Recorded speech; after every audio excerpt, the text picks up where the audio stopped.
ایک بات بڑی ضروری ہے، وہ میں نے آپ سے ضرور کرنی ہے۔ ایک آیت ہے قرآن پاک کی سورۃ بقرہ پہلا سپارہ آیت نمبر 120۔ اللہ تعالیٰ نے ایک حد بیان کر دی، فرمایا وَلَن تَرْضَىٰ عَنْكَ الْيَهُودُ وَلَا النَّصَارَىٰ حَتَّىٰ تَتَّبِعَ مِلَّتَهُمْ۔ فرمایا یہ یہودی اور عیسائی تم سے ہرگز راضی نہیں ہوں گے۔ یہ قرآن ہے اور سادہ ترجمہ تفسیر کی بھی ضرورت نہیں۔ یہ معاہدے کر لیں، محبت کے وعدے کر لیں، یہ تم سے راضی نہیں ہوں گے۔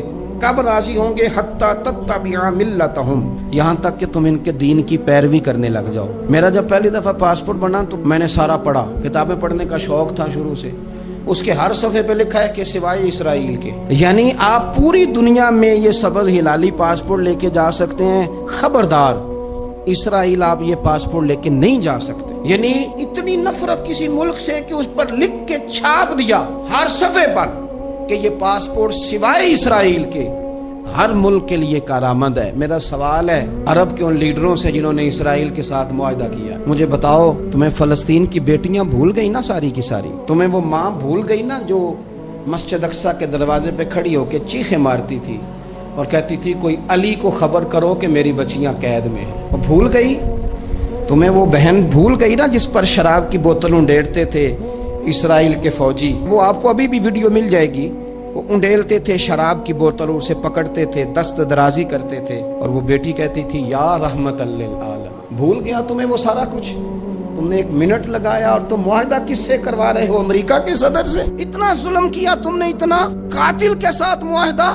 کیا سمجھتے ہو فلسطین والوں کا کوئی والی وارث نہیں؟ سنو، میرے رسول کریم صلی اللہ علیہ وسلم نے فرمایا میرا کوئی مالدار امتی دنیا سے چلا جائے، پیسے جائیدادیں چھوڑ کے، نبی پاک صلی اللہ علیہ وسلم نے فرمایا مسلمان ایک جسد واحد کی طرح، ایک جسم کی طرح، ایک حصہ تکلیف میں ہو تو دوسرا اس کی درد محسوس کرتا ہے۔ انسان کے وجود کے اندر سب سے قیمتی اس کا دماغ ہوتا ہے، اسی سے سوچتا ہے، اسی سے وہ عمل کرتا ہے، اسی سے منصوبہ بندی کرتا ہے، اسی سے وہ مومن ہوتا ہے، اسی سے معاذ اللہ کافر ہوتا ہے۔ اور وجود کے اندر جس کو درجے کے لحاظ سے بولنے میں بعض اوقات کم درجہ سمجھا جاتا ہے وہ پیر ہوتے ہیں۔ اور تو میری ٹھوکر کے بھی قابل نہیں، میں تجھے جوتے کی نوک پہ، پیر کی نوک پہ بھی نہیں سمجھتا۔ ہم یہ کہتے ہیں محاورتاً کہ تو پیروں کے قابل بھی نہیں، یعنی سب سے اعلیٰ درجہ دماغ کو دیا، دل کو دیا، اور سب سے ہلکا درجہ پاؤں کو دیا۔ لیکن مجھے بتلائیے گا اگر کبھی پاؤں کی سب سے چھوٹی انگلی، چھنگلیا، چیچی، اس پہ اگر کبھی زخم لگ جائے تو جسم کا سب سے اعلیٰ حصہ دماغ ہے، دماغ نے کبھی یہ کہا ہے کہ چھوڑو یہ تو سب سے نچلا درجہ ہے، نہیں جانا ڈاکٹر کے پاس، اتنا ٹائم کہاں ہے، رہنے دو، چھوٹی سی تو انگلی ہے، خیر ہے؟ ایسا کبھی ہوا ہے؟ دماغ فوراً کہتا ہے کہ باقی کام بعد میں کریں گے، پہلے ڈاکٹر کا پتہ کرو، اس کو مرہم پٹی کراؤ، کیونکہ اسے پتہ ہے کہ اگر یہاں درد رہی تو باقی جسم میں بھی درد رہے گی۔ اور یہ بھی پتہ ہے دماغ کو کہ اگر میں نے یہاں علاج نہ کرایا انگلی کا تو کہیں پیر بھی سارا زخمی نہ ہو جائے، اور اگر پیر کا علاج نہ کرایا تو ٹانگیں اور باقی وجود تک بھی زخم نہ آ جائے۔ لہذا دماغ جلدی فیصلہ کرتا ہے، ٹیسٹ کرانے کا، چیک اپ کرانے کا، دوائی لینے کا، مرہم پٹی کا۔ اور میرے بھائی مسلمان ایک وجود کی طرح ہے۔ یہ تو ہو سکتا ہے کچھ مسلمان ملک غریب ہوں اور کچھ کے پاس تیل کے کنویں ہوں، اس کے پاس سونے کے پہاڑوں، یہ تو ہو سکتا ہے کہ بعض اوقات یہ وہ سمجھ لیں کہ ہم اعلیٰ درجے کے ہیں، لیکن یہ یاد رکھیں اگر ایک جسم کی طرح ہیں، سوچتے ہیں اور ہیں، کیونکہ نبی پاک نے فرمایا ہے، اگر اس طرح سوچتے ہیں پھر میرا خیال ہے کہ جس طرح تیل کے کنویں والے کو اپنی درد ہوتی ہے نا، سونے کے پہاڑوں والے ملک کو جس طرح اپنی درد ہوتی ہے نا، اس طرح اسے کسی کو بھیکارت کی نظر سے دیکھنا نہیں چاہیے، چونکہ جسد واحد ہے۔ اور جسد واحد میں اگر کوئی درجہ بڑا بھی رکھتا ہو کہ جناب ہمارے پاس ایک بڑی جگہ ہے، متبرک جگہ ہے، ہم بڑے ہیں، تو آپ بڑے ہیں، لیکن بڑا دماغی یہ فیصلہ کرتا ہے کہ بھئی وہ چھوٹا سا پیر کا حصہ زخمی ہے، جلدی کرو علاج کراؤ، لیکن بڑے دماغ والا کہے کہ میرا گھر تو محفوظ ہے۔ معراج کی بات کرنے کا تو اب وقت آیا ہے، اس لیے کہ معراج کا سارا واقعہ تو مسجد اقصیٰ کے گرد گھومتا ہے۔ سبحان الذی اسریٰ بعبدہ لیلا من المسجد الحرام الی المسجد الاقصیٰ۔ حضور نے معراج کی رات مسجد اقصیٰ میں نماز پڑھائی تھی، اور ایک بار پھر سے طیبہ سے فلسطین میں آ، راستہ دیکھتی ہے پھر مسجد اقصیٰ تیرا۔ ایک بار حضور گئے تھے مکے سے مسجد اقصیٰ، اور پھر حضور فرماتے ہیں جب میں واپس گیا نا تو کفار نے جو کہ مسجد اقصیٰ دیکھی ہوئی تھی تو مجھ سے پوچھنا شروع کر دیا کہ مسجد اقصیٰ کی کھڑکیاں کتنی ہیں، دروازے کتنے ہیں، پلر کتنے ہیں۔ جب انہوں نے سوال جواب کیے تو حضور فرماتے ہیں کہ رب کریم نے مسجد اقصیٰ کو اٹھا کے میرے سامنے رکھ دیا۔ میں دیکھتا جاتا تھا، بتاتا جاتا تھا، کہہ لوں بات کر لوں۔ ایک دفعہ حضور مکے سے مسجد اقصیٰ آئے، اور ایک دفعہ مسجد اقصیٰ میرے نبی کی زیارت کے لیے مکے گئی، حضور کی زیارت کے لیے مکہ شریف گئی۔ اور میرے نبی تو صرف کسی چیز کی طرف ایک دفعہ دیکھ لیں تو وہاں رحمت کے پھول کھلتے ہیں۔ مسجد اقصیٰ کی طرف منہ کر کے 17 مہینے میرے نبی نے نماز پڑھی ہے۔ مسلمانوں پتہ ہی کوئی نہیں، ہماری خبریں ہی اور ہیں، ہمارا درد ہی اور ہے، ہمیں پتہ ہی نہیں بم کہاں برس رہے ہیں، ہمیں یہ خبر ہی نہیں۔ اور میں اس دور میں تقریریں کر رہا ہوں جہاں سوتوں کو جگانا نہیں پڑتا، جاگتوں کو جگانا پڑتا ہے۔ سیانے لوگوں کو سمجھانا ہمارے ذمہ لگ گیا، کیا کریں؟ اس قوم کو سکھانا پڑتا ہے جسے پتہ سارا ہے، لیکن جان بوجھ کے آنکھیں ہماری بند ہیں۔ یہ مولوی کو بات کرتا تو لوگ کہتے دیکھو مولوی گالی دیتا ہے، لیکن اگر قائد اعظم محمد علی جناح کہے کہ اسرائیل امریکہ کی ناجائز اولاد ہے تو پھر تو تمہیں ہضم کر لینا چاہیے نا، پھر تو لبرل کو بھی ہضم ہونا چاہیے نا کہ قائد اعظم نے کہا ہے، اور اس ناجائز بچے کو تم نے اتنی طاقتیں دے دی کہ وہ مسلمانوں کے قبلہ اول میں نماز پڑھنے والوں کو بھی نہ بخشے۔ کہاں گئی تمہاری وہ انسانی حقوق کی بڑی بڑی تنظیمیں، کدھر گئی؟ اور میرا پاکستانی میڈیا سے بھی سوال ہے، چند دن پہلے سیالکوٹ میں ایک واقعہ ہوا، ناانصافی ہو گئی جی، ناانصافی ہو گئی جی ایک بی بی کے ساتھ۔ ہر بندے نے شور مچایا، بڑے بڑے طوفان اٹھتے ہیں، کیوں ہوا جی کیوں ہوا؟ تو مسجد اقصیٰ کی توہین ہو گئی تو پھر طوفان کیوں نہیں اٹھا؟ ٹاک شو کیوں نہیں ہوئے؟ بحثیں کیوں نہیں ہوئی؟ میں اس موم بتی مافیا کا کیا کروں؟ ان لبرل لوگوں کا کیا کروں؟ ان کے سپورٹروں ووٹروں کا کیا کروں؟ ان سیاسی جماعتوں کے کارکنوں کو کیا نام دوں کہ جو ان فضول بحثوں میں تو وقت ضائع کرتے ہیں، اور وہ مسجد اقصیٰ جس کے بارے میں میرے نبی پاک صلی اللہ علیہ وسلم سے ایک صحابیہ نے پوچھا تھا، یا رسول اللہ مسجد اقصیٰ میں نماز پڑھنا کتنا کو بہتر ہے باقی نمازوں کے مقابلے میں؟ تو حضور نے فرمایا 1000 گنا بہتر ہے۔ بی بی عرض کرنے لگی سونیا میں جا تو نہیں سکتی، دل بڑا کرتا ہے۔ تو حضور نے فرمایا جا نہیں سکتی تو وہاں تیل ہی بھجوا دے، جس میں حاضری لگوانے کی حضور بات کریں جس مسجد میں۔ اور نبی پاک علیہ السلام نے فرمایا خاص کر کے سفر کرنا ہوا تو 3 مسجدوں کے لیے کرنا، ایک مسجد حرام بیت اللہ کے لیے، ایک مسجد نبوی کے لیے، اور تیسرا مسجد اقصیٰ کے لیے۔ بیت المقدس مسجد اقصیٰ معمولی جگہ نہیں، حضور نے فرمایا 3 سفر کرو تو سمجھنا ہم عبادت کر رہے ہیں۔ کون کون سے؟ فرمایا اگر بیت اللہ جاؤ تو عبادت سمجھ کے جانا، مسجد نبوی کی طرف جاؤ تو عبادت ہے، اور مسجد اقصیٰ کی طرف جاؤ تو یہ بھی عبادت ہے۔ اور فرمایا مسجد اقصیٰ میں جس نے ایک نماز پڑھی اسے 25,000 نمازوں کا ثواب ملے گا۔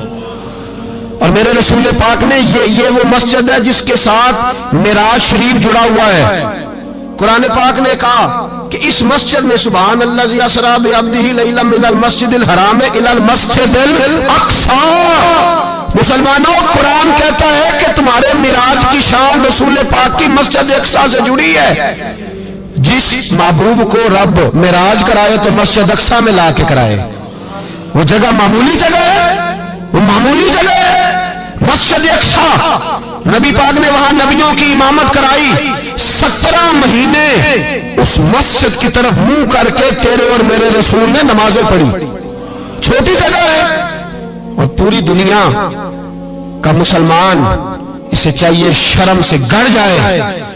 ایک امریکہ کا صدر بول کے کہتا ہے کہ اسرائیل کو اجازت ہے اسے دارالحکومت بنائے، اور مسلمان حکمران بیان دے رہے ہیں ظالموں لٹیروں تم اپنی سیاستیں چمکانے کے لیے پہلے ایک دوسرے کو گالیاں دیتے ہو، پھر اکٹھے بیٹھ جاتے ہو نمبرنگ کرنے کے لیے۔ تم دین کے اس مسئلے میں سارے اکٹھے کیوں نہیں بیٹھے؟ سارے پاکستان کے سیاستدانوں کو، علماء اور مشائخ کو چاہیے تھا ایک پیج پہ اکٹھے ہوتے، اکٹھے بیٹھ کے ایک بیان ہی دے دیتے، ایک بات ہی کر دیتے. پھر میرا سلوٹ ہے ترکی کے صدر کو، پھر میرا سلوٹ ہے ترکی کے صدر کو. اس نے بہت عرصہ پہلے کہا تھا مسجد اقصی میری خواب میں آئی تھی اور رو کے کہتی تھی آئے مجھے کوئی صلاح الدین ایوبی کا ماننے والا، کوئی آئے مجھے بچائے. کہتے میری خواب میں آئی تھی اور روتی تھی، کہتی تھی کوئی آئے. اور ایک شاعر نے کہا مسجد اقصی نبی پاک کو بھی بلاتی ہے، کہتی ہے ایک بار پھر طیبہ فلسطین میں آ، راستہ دیکھتی ہے پھر مسجد اقصی تیرا، ایک بار پھر سے طیبہ سے فلسطین میں آ، راستہ دیکھتی ہے پھر مسجد اقصی تیرا. کوئی بولا نہیں اتنا مقدس مقام، چھوٹے چھوٹے بیان، اور کہیں اکٹھے ہو جاؤ، میں بتاتا ہوں تمہیں مسئلے کا حل کیا ہے. میں بتاتا ہوں، دو کام کرو. ایک کام وہ کرو جو حضرت سلمان فارسی نے کیا تھا، سنو حل سنو مسئلے کا. میں چھوٹا آدمی ہوں پر حل سنو مسئلے کا. زندگی میں ایک کام مسلمان کر لے، جٹ بن کے، بھٹ بن کے، رائی بن کے، پاکستانی، مصری، سعودی بن کے بڑا جی لیا. ایک کام وہ کرے جو حضرت سلمان نے کیا تھا. جب ایک کافر نے پوچھا آپ کا نام کیا ہے تو فرمایا میرا نام اسلام ہے. بولیے سارے میرا نام. کہا تمہارے باپ کا نام؟ فرمایا اسلام. دادا کا نام؟ کہا اسلام. پردادا کا نام؟ بازو تیرا توحید کی قوت سے کمی ہے، اسلام تیرا دیس ہے تو مصطفی ہے. ایک کام وہ کرو جو حضرت سلمان نے کیا تھا. کافر جب پوچھے تو کہو ہم سارے اسلام ہیں، ہم سارے کیا ہیں؟ ہم پہلے مسلمان ہیں، باقی بعد میں کچھ اور چیز. دوسرا کام وہ کرو جو حضرت امیر معاویہ نے کیا تھا. سن لو یہ حال ہے اس مسئلے کا. سنو حضرت مولا علی شیر خدا رضی اللہ تعالیٰ عنہ اور جناب امیر معاویہ کی جنگ ہو رہی تھی، لڑائیاں ہو رہی تھی، اختلافات تھے، فوجیں بیٹھی تھی. حضرت مولا علی اور جناب امیر معاویہ کی جنگ ہو رہی تھی تو روم کے بادشاہ نے، عیسائی بادشاہ نے حضرت علی کو خط لکھا کہ میں تیرے اوپر حملہ کرنے والا ہوں. خط لکھا نا حضرت علی کو، تو جواب حضرت امیر معاویہ نے لیا. چاہیے تھا نا مولا علی جواب دیتے. حضرت امیر معاویہ بولے اور بول کے کہنے لگے اور روم کے کتے ہم گھر میں جتنا مرضی لڑے، یہ نہ سمجھنا تو علی پہ حملہ کرے گا تو میں تماشا دیکھوں گا. فرمایا تو علی پہ حملہ کر تو صحیح، علی سپہ سالار ہوگا اور امیر معاویہ اس کا سپاہی ہوگا. گھر میں جتنا مرضی لڑے پر رسول اللہ کے نام پہ ہم اکٹھے ہو جایا کرتے. یہ رسول اللہ کا دین ہے، اس پہ ہم اکٹھے ہیں، یکجان ہیں. فرمایا علی سپہ سالار ہوگا اور امیر معاویہ سپاہی ہوگا، اکٹھے نکلیں گے اور کفر کو بتائیں گے کہ اگر تم مسلمانوں کی طرف دیکھو گے پھر ہم یکجان ہیں. پھر ہم بولیے پھر ہم گنبد خضرا کے سائے تلے ایک ہیں، ایک ہیں، ایک تھے اور ایک رہیں گے. اس لیے یہ دو کام اگر مسلمان کرے، دو کام ٹھیک ہے، اختلاف ہو گئے، بڑا کچھ ہو گیا، لیکن ان سے کہیں کہ جب تم آؤ گے تو پھر ہمیں علیحدہ نہیں پاؤ گے، پھر ہمیں تم اکٹھے پاؤ گے، اکٹھے میدان میں نکلیں گے. اور کوئی اتنی لمبی چوڑی بات نہیں. میں کیا کروں، میرا تو آئیڈیل بنتا جا رہا ہے طیب اردگان. عجیب بات ہے نا کہ اس کے پاس ایٹمی طاقت آپ سے کمزور ہے، آپ کی تگڑی ہے. اس کے پاس جو فوجی طاقتیں ہیں وہ اپنی جگہ پر، آپ کی فوجی طاقتوں کا لوہا مانتی ہے دنیا. لیکن پھر مجھے کہنے دو نا، میدان میں بندہ ایٹمی طاقت سے نہیں لڑتا، ایمان کی قوت سے لڑتا ہے. اور بول اٹھا ہے نا، کیا کر لیا اس نے اپنی پارلیمنٹ سے خطاب کیا ہے، مطالبہ ہے، علماء سے گزارش ہے، مشائخ سے گزارش ہے، ہر مکتبہ فکر کے آدمی سے گزارش ہے، علماء اور سیاستدانوں سے اپیل ہے کہ پارلیمنٹ کا مشترکہ اجلاس بلائیں، مشترکہ، اس میں ہر سیاسی جماعت کا لیڈر بیٹھے اور اکٹھے بیٹھ کے ان کو یہ میسج دیں کہ بازو تیرا توحید کی قوت سے قوی ہے، اسلام تیرا دیس ہے تو مصطفی. اور ان کو بتائیں کہ ہزاروں قومیں وجود میں آئیں، دہر میں خشک و تر کے رشتے سے ہم نے بنیاد دوستی رکھی، یاد خیر البشر کے رشتے سے. مسلمان ہی نہیں ہوتا. صلاح الدین ایوبی اپنے خیمے میں بیٹھے تو ایک بی بی آ گئی، اس قبیلے کا کوئی شخص مسلمان نہیں ہوتا. بی بی آئی، آگے کہنے لگی میرے 4 بیٹے جنگ میں کھو گئے، چھوٹے چھوٹے بچے جنگ میں کھو گئے، مل نہیں رہے، فوجیوں کو حکم دے مجھے میرے بچے تلاش کر کے دیں. صلاح الدین ایوبی نے جھٹ پٹ سر پہ امامہ باندھا، نیزہ پکڑا، سینے بند باندھا، اپنے جبے کو سمیٹا اور باہر کہنے لگی تو کدھر جا رہا ہے؟ کہنے لگا میں خود تیرے بچے تلاش کر کے دوں گا۔ صلاح الدین چند سپاہی ساتھ میں گلی گلی نکلے، گلی گلی فجر کے نکلے، اثر ہو گئی، تھک گئے، 2 نمازیں صحرا میں پڑھی، جنگل کے اندر پہنچے تو ایک کونے میں 4 بچے ایک جگہ ڈرے اور سہمے ہوئے بیٹھے ملے۔ صلاح الدین ایوبی اٹھا کے لائے، ماں کو کہنے لگے تیرے بچے ہیں۔ نکلا اس لیے تھا کہ میرے نبی نے فرمایا بچے جدا ہو تو ماں کو درد بڑا ہوتا ہے، اور میرے رسول نے فرمایا تھا جب جنگ کرنے جاؤ تو کھیت برباد نہ کرنا، فصلیں تباہ نہ کرنا، بچوں کو ماں سے جدا نہ کرنا۔ فرمایا میں سوچ رہا تھا تیرے بچے کہیں میری وجہ سے جدا ہو گئے تو مصطفیٰ کو جواب کیا دینا؟ فرمایا تیرے بچے ڈھونڈ کے لایا ہوں۔ بچے ماں کے پاس آنے لگے تو ماں نے بڑے بیٹے کے منہ پہ تھپڑ مارا، کہتا ہے اماں کیا ہوا؟ کہنے لگے تو نے سنا نہیں کہ دشمن کے بچوں کی اتنی حفاظت کرتا ہے؟ میرے پاس نہ جا، اس کے قدموں میں بیٹھ جا، جس نبی کے غلام اتنے سچے ہیں وہ نبی کتنا سچا ہوگا۔ بنو قریظہ اور بنو نذیر 2 محلے تھے یہودیوں کے۔ یہودیوں نے بڑی عہد شکنی کی تو نبی پاک صلی اللہ علیہ وسلم نے ان کو بے دخل کر دیا، مدینے سے نکال دیا، مدینہ منورہ سے۔ یہودی نکل گئے مدینہ طیبہ سے، تو جب وہ نکل کے جا رہے تھے تو ان کے مکان، ان کے باغ، ان کی جائیدادیں بچ گئیں۔ نبی پاک علیہ السلام نے انصار مدینہ کو پہلے بلایا، جاگ رہے ہیں نا آپ لوگ؟ پیسے آتے کسی کو برے لگتے ہیں؟ اب تو یہ بھی حلال حرام کی تمیز بھی اٹھتی جا رہی ہے۔ جائیداد، باغ، مال، علاقہ خالی ہوا ہے، وہ چلے گئے، اور لوگ تو ڈھونڈتے پھرتے ہیں۔ اللہ خیر فرمائے، شاملہ ہر جگہ ملتی نہیں اب شہروں میں، وہ کس کس نے نام کرا لیا، کدھر گئی ہے کوئی خبر ہی نہیں، خالی جگہ پڑی ہے۔ میرے نبی پاک علیہ السلام نے پہلے انصار مدینہ کو بلایا، حضور نے فرمایا انصاریوں بہت بڑی جائیدادیں یہودیوں کی، بنو نذیر اور بنو قریظہ محلے خالی ہو گئے، میرا دل کرتا ہے وہ تمہیں دے دوں، اس لیے کہ تم نے اپنے مہاجر بھائیوں کے ساتھ بڑا تعاون کیا، جائیدادیں تم نے دے دی ہیں، مکانات دے دیے ہیں، بڑا کچھ تم نے دیا ہے، میرا دل کرتا ہے وہ تمہارے نام کر دوں۔ تو انصار مدینہ کیا کہنے لگے یا رسول اللہ دے تو ہم نے دیا ہے پر وہ بیچارے جھچکتے ہی رہتے ہیں، وہ جھچکتے ہی رہتے ہیں، کھل کے ہماری چیزیں استعمال نہیں کرتے۔ تو حضور ہم تو پہلے ہی انصار ہیں، ہمارے پاس بڑا کچھ ہے، آپ مہربانی فرمائے وہ سارا کچھ مہاجروں کو دے دے مہاجرین کو، ہمیں نہیں چاہیے۔ اب چلے گئے بات کر کے، میرے حبیب پاک نے مہاجروں کو بلا لیا، فرمایا بنو نذیر اور بنو قریظہ قبیلے کی جائیدادیں آئی ہیں، تمہارے پاس بظاہر جو چیزیں ہیں بھی وہ بھی انصار مدینہ کی ہیں، تو میرا یہ خیال ہے کہ وہ سارا کچھ تمہیں دے دیا جائے۔ ابو بکر صدیق رضی اللہ تعالیٰ عنہ کہنے لگے یا رسول اللہ صلی اللہ علیہ وسلم ہمارے انصار بھائیوں نے ہمارے لیے دل تک کھول دیے ہیں، حضور انہوں نے ہر چیز بانٹ کے ہمارے سامنے رکھ دی ہے، ہم اتنے خرد غرض ہیں کہ سارا کچھ لپیٹ جائیں۔ کہ حضور ہمارے پاس جو مکان ہے وہ ہے، ہم کاروبار کر رہے ہیں، تجارتیں کر رہے ہیں، مزدوریاں کر رہے ہیں، ہم انشاءاللہ اور بنا دیں گے، آپ یہ ہماری طرف سے ہمارے انصار بھائیوں کو گفٹ کر دیں، آپ انہیں دے دیں۔ میرے حبیب کی آنکھوں میں آنسو آ گئے، میرے نبی پاک علیہ السلام رو پڑے، یا رسول اللہ آپ کیوں روتے ہیں؟ فرمایا تمہارا یہ بھائی چارہ قائم رہا تو اللہ اسلام کو بڑی قوتیں عطا فرمائے گا، اللہ طاقتیں دے گا اسلام کو، اگر تمہارا یہ رنگ قائم رہا، یہ انداز، میرے غلاموں تمہارے یہ طور طریقے، ایک بھائی کہتا ہے دوسرے کو، دوسرا کہتا ہے تیسرے کو۔ مسلمانوں کی نا ایک تعداد لڑتے لڑتے لڑتے لڑتے دور چلے گئی، تاتاریوں نے قید کر لیا، 4 مسلمان تھے، تبلیغ کرنے گئے، جنگ کرنے گئے، جہاد کرتے کرتے کافروں سے لڑتے لڑتے تاتاری قوم میں چلے گئے، وہاں قید کر لیے گئے تو سزائے موت کا حکم ہوا، 4 بزرگ تھے، سزائے موت کا حکم ہوا تو تاتاری بادشاہ جو تھا وہ بڑا خلاف تھا، بڑا سخت مخالف تھا مسلمانوں کے، اس نے کہا کہ ان کو جب پھانسی دینا نا مسلمانوں کو تو میرے سامنے دینا۔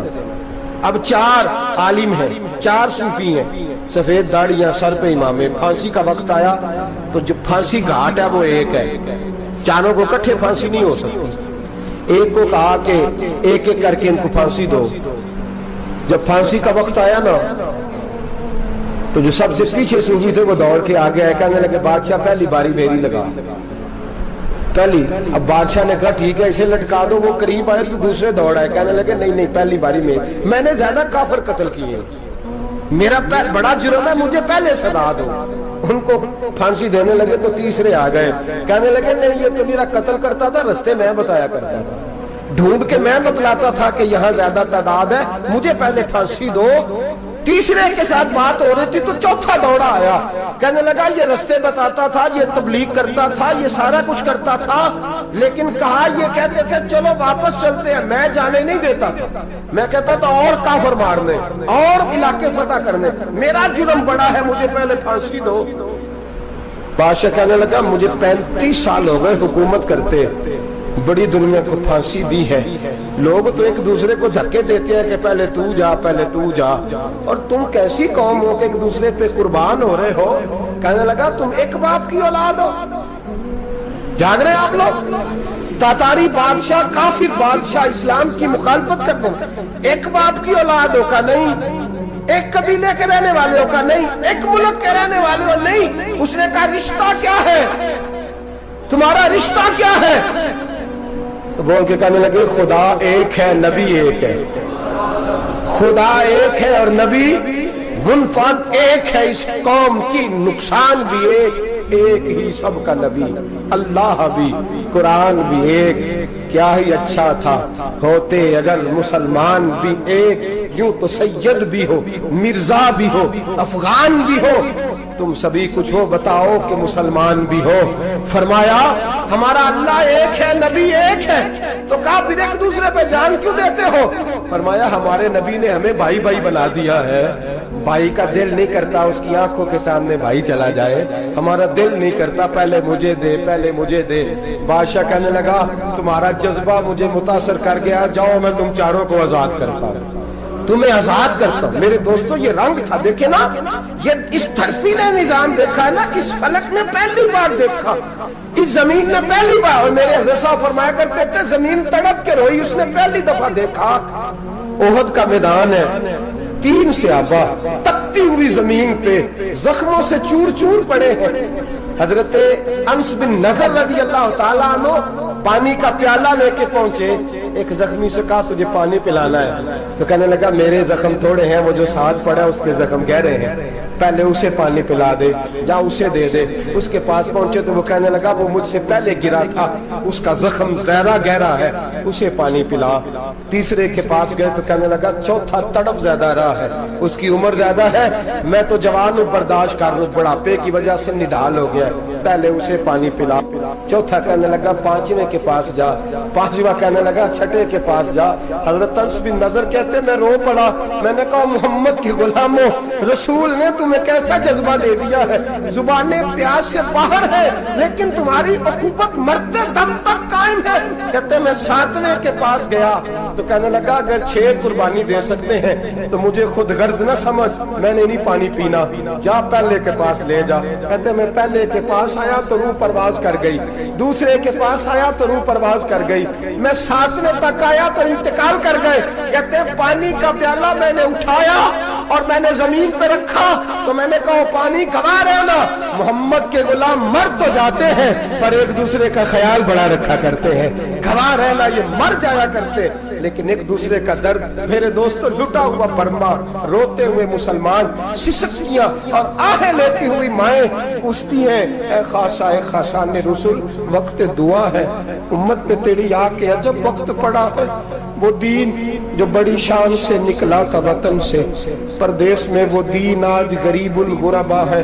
فریاد ہے اے کشتی امت کے نگہباں, بیڑا یہ تباہی کے قریب آن لگا ہے. اور کیا خوبصورت جملے کہے تھے کہ نبی پاک صلی اللہ علیہ وسلم نے, حضور نے فرمایا تھا میرا مومن ایک جان کی طرح ہوتا ہے, ایک جان کی طرح ہوتا ہے, ایک کو تکلیف ہو جسم کے ایک حصے کو, سارا حصہ پریشان ہوتا ہے. فرمایا یہ ایک مکان کی طرح ہے, ایک اینٹ دوسری اینٹ کو مضبوط کرتی ہے.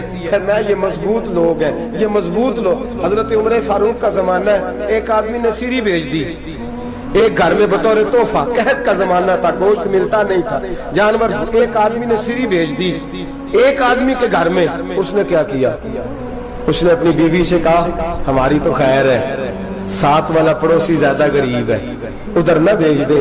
یہاں گندم امیر شہر کی ہوتی رہی خراب اور بچی کسی فقیر کی فاقوں سے مر گئی. کہا ساتھ والے پڑوسی کے گھر سے میں کئی دنوں سے بھوک کی آوازیں وہاں بھیج دے. اس کے گھر گئی تو اس کی بیوی شوہر کو مشورہ دیتی ہے, کہتی ہے میرے بچے تو دلیر ہیں, ساتھ والے کے چھوٹے ہیں, وہ گزارا نہیں, ادھر نہ بھیج دیں. ادھر گئی. ایک روایت ہے 7 گھر, ایک روایت ہے 21 گھر. 21 گھروں میں گھومتی ہوئی وہ شریف پھر پہلے کے گھر میں آ گئی. اور پہلا صحابی کہنے لگا صرف تو نے ہی محمد کا کلمہ نہیں پڑھا, باقی بھی اس نے بھی پڑھا ہوا ہے. صرف تو نے ہی رسول اللہ سے یہ درس نہیں لیا, باقیوں نے بھی لیا ہے. اور صرف تیرے اندر ہی جذبہ اظہار نہیں, تو ہی صرف مسلمانوں سے پیار نہیں کرتی, سارے ہی پیار کرتے ہیں. وہ شریف پھر آ گئی. اب کیا کرنا ہے, اب کیا کرنا ہے؟ تو امام نبوی نے لکھا ہے, وہ کہنے لگی کرنا کیا ہے, پکاؤں گی میں اور کھائیں گے 21 گھر. پھر بھی اکیلے نہیں کھائیں گے, پکاؤں گی میں اور کھائیں گے 21 گھروں کے مطابق شوربہ پکا. اور پھر برتن میں ڈال کے وہ بی بی ایک ایک گھر کا دروازہ کھٹکھٹاتی ہے, کہتی ہے مصطفیٰ کے غلاموں نکلو باہر اور کھاؤ, اس لیے کہ جس نبی نے مجھے پیار کا حکم دیا اسی نے تمہیں بھی پیار کرنا سکھایا ہے. یہ رنگ چشم فلک نے سکھایا ہے.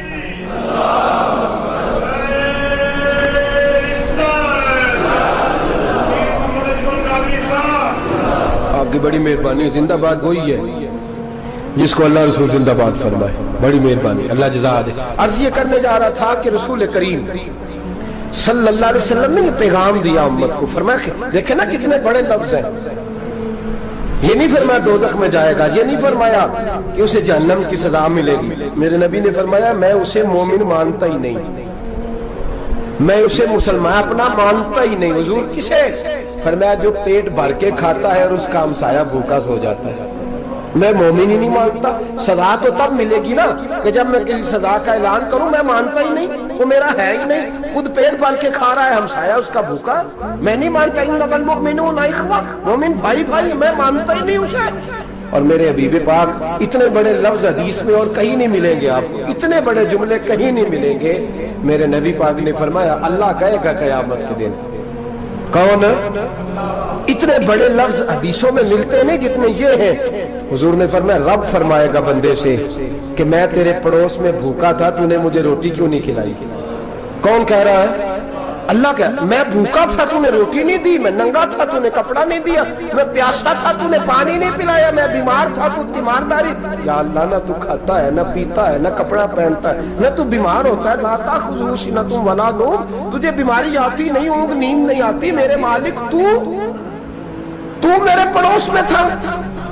تو حضور فرماتے ہیں رب فرمائے گا وہ جو بندہ تیرے پڑوس میں بھوکا تھا تو بندہ تو میرا ہی تھا نا, وہ جو بندہ تیرے پڑوس میں ننگا تھا تو بندہ تو میرا ہی تھا نا, وہ جو تیرے پڑوس میں پیاسا تڑپتا رہا تو وہ میرا ہی بندہ تھا.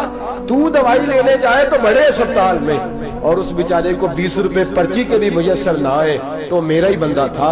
میرے دوست خیال کر اور یاد رکھ, یہ جو ہمسائے ممالک میں ظلم ہوتے ہیں, زیادتیاں ہوتی ہیں. ہمارے گھر کا پنکھا اچھا چلتا ہے, ہم جلوس اس وقت نکالتے ہیں جب ہماری لائٹ بند ہوتی ہے, ہم جلوس اس وقت نکالتے ہیں جب ہمارا ایسا جو ہمیں تنگ کرتا ہے, ہم اس وقت درد محسوس کرتے ہیں جب ہمارے گھر تک آگ آ جاتی ہے. یہ جو باہر آگ جل رہی ہے یہ تیرے گھر بھی آ سکتی ہے, یہ جو باہر فساد ہو رہا ہے یہ تیرے دروازے تک آ سکتا ہے. میرے رسول پاک نے ایک جان, مسلمان کو ایک جان قرار دیا. مجھے بتائیے انگلی کو کٹ لگ جائے, مسلمان ایک جان ہے نا, انگلی کو لگ جائے کٹ, دماغ کہتا ہے میں نے نہیں سوچنا اس کے بارے میں نے اس کے درد کو محسوس ہی نہیں کرنا. انگلی کی درد ہے, انگلی جانے, اس کا کام جانے. ایسے ہی ہوتا ہے نا. بولے پیروں سے کہتے ہیں, انگلی کہتی ہے چل ڈاکٹر کے پاس, پیر کہتے ہیں نہیں میں نے نہیں جانا, انگلی کا کام ہے انگلی جائے. ایسے ہی ہے نا. دل سے کہتے ہیں تو تڑپ تھوڑا سا, انگلی کو درد ہے, کہتے میں کو تڑپوں, انگلی کا ماما, انگلی جانے, اس کا کام جانے. ٹیلی فون کرنا ہے, ڈاکٹر صاحب کا پتہ کرنا ہے, تو کان کہتے ہیں میں نے نہیں بات سننی ڈاکٹر صاحب کی, زبان کہتے ہیں میں نے نہیں بولنا, انگلی جانے. ایسا ہوتا ہے. پیر احتجاج کرتے ہیں کہ میں نے ڈاکٹر کے پاس, میں کچھ چکر کھاتا پھروں ڈاکٹر کی دکان کی, انگلی کو درد ہے انگلی جانے. ایسا ہوتا ہے بھئی. میرے رسول پاک نے فرمایا مسلمان ایک جان ہے. تو درد برما کے مسلمانوں کو ہو رہا ہے تو پاکستانی کہہ رہے ہیں کوئی بات نہیں, وہ جانے, ان کا کام جانے.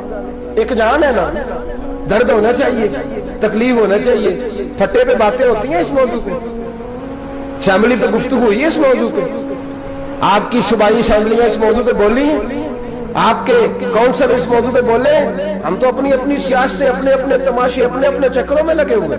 وہ دریا کے اندر سسکتے مسلمان، بنگالی کہتے ہیں ہمارے نہیں، برمی کہتے ہیں ہمارے نہیں، پاکستانی کہتے ہیں ہمارے نہیں، ترکی کہتے ہیں. وہ کس کے ہیں؟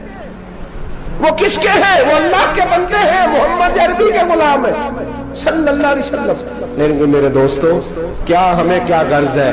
وہ جانے، ان کا کام جانے. یہ جب تیرے پیروں تک آگ آئے گی پھر تجھے پتہ چلے گا یہ بڑی سخت آگ ہے. آج جس کافر نے برما پر عرصہ دراز تنگ کیا، مسلمان تھوڑے تھوڑے مفاد لینے کی خاطر نا، بنو عباس اور بنو امیہ کی جنگ چل رہی تھی. بنو عباس جو تھے وہ غالب آ گئے، بنو امیہ جو تھے ان کی حکومت ختم ہو گئی. تو عیسائیوں نے بنو امیہ سے کہا کہ ہم تمہارے ساتھ تعاون کرتے ہیں، ہم تمہارے ساتھ تعاون کرتے ہیں اور بنو عباس پہ غلبہ پا کے تمہیں حکومت دلاتے ہیں. بنو امیہ بڑی جدوجہد کر رہے تھے بادشاہی کے لیے، لیکن انہوں نے کہا کہ ہم لڑ رہے ہیں، کوشش کر رہے ہیں، لیکن ہمیں کسی کافر کی مدد کی ضرورت نہیں. ہم جتنا مرضی لڑیں لیکن کافروں کے ہاتھوں بنو عباس کو مروانے کو ہم تیار نہیں. میں خبردار، تمہارا آپس کا معاملہ ہے، ہم خود نمٹ لیں گے، تمہیں اجازت نہیں دیتے تم اندر کودو اور کود کر کے تم فسادات پیدا کرو اور مسلمانوں کے اندر تقسیم کرو. میرے دوستو، مسلمان کو سوچنا چاہیے، سوچ بڑی رکھنی چاہیے. گھر کی جنگ سے نکل آ، اب بہو ساس کے جھگڑے سے باہر آ جا، اب محلے کی سیاست چھوڑ کے باہر کا سوچ. اب اسلام کو تیری حاجت ہے. اب پوری دنیا جب مسلمان کو دیکھے نا، فیس بک یوز ہوتی ہے، اس پہ نوجوان جب اسلام کی بات کرنے لگے گا، اس پر جب بڑا اسلام کی بات کرنے لگے گا، پوری دنیا میں پیغام جائے گا کہ مسلمان اب جاگنے لگا ہے، مسلم خوابیدہ بیدار ہونے لگا ہے، اب اس کی آنکھیں کھلنے لگی ہیں، اب یہ اپنے مذہب کی بات کرتا ہے، اب یہ اپنے ملک سے، صوبے سے، برادری سے نکل کر بولتا ہے. اب یہ کہتا ہے کہ بازو تیرا توحید کی قوت سے کبھی ہے، اسلام تیرا دیس ہے، تو مصطفی ہے. اب یہ بڑی سوچ رکھتا ہے، اب یہ عالمی بات کرتا ہے. میرے دوستو، ہمارا تو حال یہ ہے. امام اعظم ابو حنیفہ کا فتویٰ ہے، آپ فرماتے ہیں جو مولوی عالمی حالات سے باخبر نہ ہو وہ جمعے کی تقریر نہ کرے، وہ مسلمانوں کی رہنمائی نہیں کر سکتا. عالمی حالات سے جو خبردار نہ ہو، تو جس کو چھٹی ہو جائے، تو نے ختم نہیں پڑھا، دوڑ جا مسجد سے، تو ختم نہیں پڑھتا ہمارے، تجھے پتہ ہی نہیں تو کہاں رہتا ہے، بھاگ جا. وہ عالمی حالات پہ بات کرے گا کیونکہ بیچارے کو تو پتہ ہے میری سویرے چھٹی ہو جانی. سیاست کا لفظ چھیڑا نہیں تو میں گیا نہیں. یاد رکھے، وہ جو بیداری ہے، وہ جو اعلیٰ ظرفی ہے، وہ جو بڑی سوچ ہے، وہ جو ملت کی سوچ، وہ جو قومیت کی سوچ ہے، وہ جو آگے بڑھنے کا زاویہ ہے، وہ تو اندر. اقبال کہتے ہیں گلا تو گھونٹ دیا اہل مدرسہ نے تیرا، گلا تو گھونٹ دیا اہل مدرسہ نے تیرا. تجھے تو مدرسے والوں نے پلیٹ پکڑا دیا ہے کہ جا سویرے لنگر کٹھا کر کے لا اور دوپہر کو روٹیاں مانگ کے لا اور دیکھ آج مرا کون ہے، ختم کس کا پڑھنا ہے. تو گلا تو گھونٹ دیا اہل مدرسہ نے تیرا، اب کہاں سے آئے گی صدا لا الہ الا اللہ. تو گھونٹ دیا تیرا گلا، تو کیسے بڑی بات کرے گا؟ بڑی بات کے لیے بڑی سوچ چاہیے، بڑی تگودو چاہیے، بڑی کوشش چاہیے، بڑا حوصلہ چاہیے. مسلمان چھوٹی چھوٹی لڑائی میں، چھوٹی چھوٹی جنگ میں، ایک دکاندار دوسرے دکاندار سے لڑ رہا ہے، گلی والا دوسری گلی والی سے لڑ رہا ہے، محلے والا محلوں پہ اعتراض. ایک شہر میں رہنے والے میں نے دوسرے محلے پہ اعتراض کرتے دیکھے. یقین کریں، ایک شہر میں رہنے والے، علاقے میں بسنے والے کہتے ہیں بھائی توبہ ہے، اس محلے تو اللہ ہی بچائے. لا حول ولا قوت. وہ جو تقسیم در تقسیم کی سوچ ہے، اس نے چھوٹے چھوٹے ٹکڑوں میں مسلمانوں کو بانٹ دیا ہے. چھوٹی چھوٹی تقسیم ہے، چھوٹا چھوٹا ہمارا مزاج ہے، چھوٹی سوچ ہے. بڑی سوچ کی بات سنیے. صلاح الدین ایوبی، جاگ رہے ہیں نا آپ لوگ؟ تو آخر حضرت صاحب ایڈی وڈی گل چھیڑ چھڑی ہے، یہ مطلب ہی کون نہیں، کنے برما جانا ہے تو کنے مدد کرنی ہے. میں تو بھائی فریضہ سر انجام دے رہا ہوں. میرے نبی نے فرمایا برائی کو یا ہاتھ سے بدل، ہاتھ سے نہیں بدل سکتا تو زبان سے تو بولنا. تو میں معذور ہوں، کمزور آدمی ہوں، ہاتھ سے بدلنے کی طاقت نہیں رکھتا، تو دوسرے درجے پہ تو مجھے عمل کرنے دو نا. اثر کرے نہ کرے سن تو لے میری فریاد، نہیں ہے داد کا طالب یہ بندہ آزاد. رونے تو دو، تڑپنے تو دو، آہیں تو بہانے دو، سسکیاں تو لینے دو، مار کھائیے تو تڑپنے تو دو. وہ قرآن پاک برما میں پابندی لگی ہے تو میں یہاں سوچنے لگا ہوں کہ وہاں تو پابندی لگی ہے، یہاں پہلے لوگ کوئی نہیں پڑھتی. معاذ اللہ تعالیٰ حالات دن پہ دن مسلمانوں کے لیے ایک ایک کر کے. افغانستان میں جو آگ لگی تھی، پھر وہ عراق میں بھی لگی، پھر وہ لیبیا میں بھی لگی، پھر وہ مصر میں بھی لگی، پھر وہ یمن میں بھی لگی.